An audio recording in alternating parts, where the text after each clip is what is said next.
নমস্কার বন্ধুরা, কেমন আছো? আশা করি সকলেই ভালো আছো। আমিও খুব খুব খুব ভালো আছি ঠাকুরের কৃপাতে। এই যে দেখতে পাচ্ছ, আজকে হচ্ছে শনিবার দিন কারা। তো আজকে আমার ছেলের স্কুল ছুটি, তো সকালে উঠে কাজ। ছুটি মানে তো এই না আমাদের ছুটি, আর স্কুল ছুটি মানে বাড়ির কাজের বেশি চাপ। একটা হাউসওয়াইফ যে থাকে সে তো সাধারণ দিনে পুরো ব্যস্ত থাকে, স্কুল স্বামীদের অফিসের জন্য ব্যস্ত থাকে। যেদিন ছুটি থাকে সেদিনে একটু বাড়ির কাজটা একটু ভালোভাবে করতে পারে। আর আমি আন্দামান নিকোবর আইল্যান্ডে থাকি, আমি পোর্টব্লেয়ার শহরে কোয়ার্টারে থাকি। এই যে আমার সকালের কাজ শুরু হয়ে গেল, ছেলেকে খাইয়ে দাইয়ে এই যে চলে আসলাম ঠাকুরের জন্য ফুল টুল নিতে এসে পূজা দিতে হবে। এই যে আমার ছোট্ট একটা গার্ডেনিং, এখানে আমি ফুল গাছ লাগাই ঠাকুরের পুজোর জন্য। হাউসওয়াইফ বলে এটা না যে আমরা নিজেদের শরীরের ধ্যান রাখবো না। আমরা যদি নিজের শরীরের ধ্যান না রাখি তাহলে পরিবারের ধ্যান রাখা সম্ভব না। আমরাই যদি অসুস্থ থাকি তাহলে ঘরের সকলের কী হবে? সেজন্য নিজেদের ধ্যানটা অবশ্যই রাখবে। যারা মহিলা, হাউসওয়াইফ বলে না, যারা মহিলা। এই যে হয়ে গেছে, এখন কি মহিলাদের উপরে অনেক দায়িত্ব থাকে, যারা হাউসওয়াইফ না তাদের উপরে।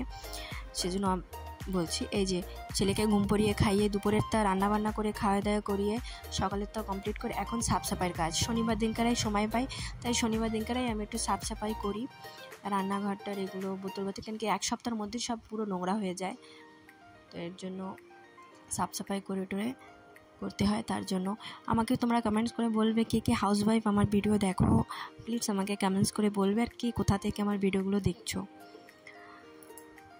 যে শুরু হয়ে গেছে যুদ্ধ। অ্যাকচুয়ালি যতদিন বিয়ে হয়নি ততদিন তো জীবনে স্পিড বলতে ঘুমানোটা, খেলাধুলা। বড় হয়ে যাওয়ার পর খেলাধুলা নাই, ঘোরাফেরা, খাওয়া দাওয়া, ভালো মন্দ খাওয়া, বাবার বাড়িতে তো একটা আলাদা। কিন্তু বিয়ে হওয়ার পরে জীবনের আসলি যুদ্ধ শুরু হয়। তো যখন সিঙ্গেল থাকো তখন অত সমস্যা হয় না। বিয়ের পরে যখনই তোমার একটা বেবি এসে যায়, ছেলে মেয়ে হয়ে যায়, তখন তোমার কাজের দায়িত্ব খুব বেশি হয়ে যায়। তখন আর ঘুম থাকে না চোখে, দায়িত্ব হয়ে যায়। তখন নিজের থেকে বেশি আমরা বাচ্চাদের কথা ভাবি।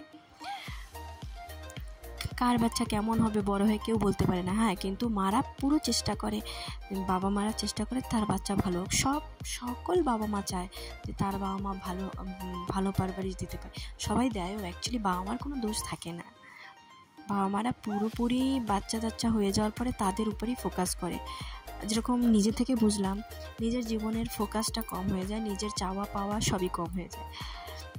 বন্ধুরা, তোমরা যে আমার চ্যানেলে নতুন, প্লিজ আমার চ্যানেলকে সাবস্ক্রাইব করো। তোমাদের সাপোর্ট ছাড়া আমার জানি ভিডিও সম্ভব না, আমি ভিডিওগুলো বানাচ্ছি, তো প্লিজ তোমাদের সাপোর্ট আমার প্রয়োজন। এই যে দেখো, আমার ছেলে ওঠার আগে সব কাজ কমপ্লিট করতে হবে, তাই খুব জলদি সব তো দেখানো সম্ভব না, যেটা সম্ভব হয় সেটাই দেখাই তোমাদের। কেন কি ফোন ধরতেও তো একজন দরকার হয়, তো আমি এখানে ওখানে রেখে ভিডিও বানাই, তো সেজন্য সমস্যা হয়ে যায়। জলদি কাজগুলো কমপ্লিট করছি, কেন কি ছেলে উঠে গেলে ওকে কিছু বানিয়ে দিতে হবে। খাই দায়ে ঘুম পড়িয়ে দিয়েছি।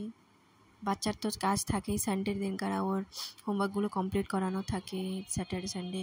তারপরে ওকে একটু ভালো করে চান করান লাগে, খাওয়া দাওয়া সেদিন একটু বাড়িতে সববেলা খায়, তো তোদের জন্য তো ভালো করে বানাতেই হয়।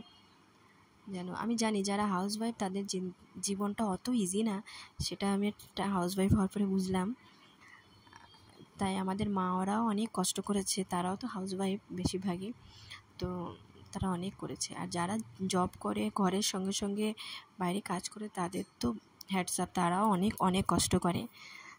আমি শুধু ঘরে কাজ করি তাই আমার এত কষ্ট হয়, আবার বাচ্চাকে ছাড়া আনা, তাই বুঝি যে জীবনে ব্যস্ততা, তাদের জীবনে তো খুবই ব্যস্ততা, তো তাদেরও নিজের শরীরের খুবই ধ্যান রাখা দরকার। তো বন্ধুরা, অনেক বলেছি, এখন তোমরা দেখো। বাই, সবাই ভালো থেকো, সুস্থ থাকো।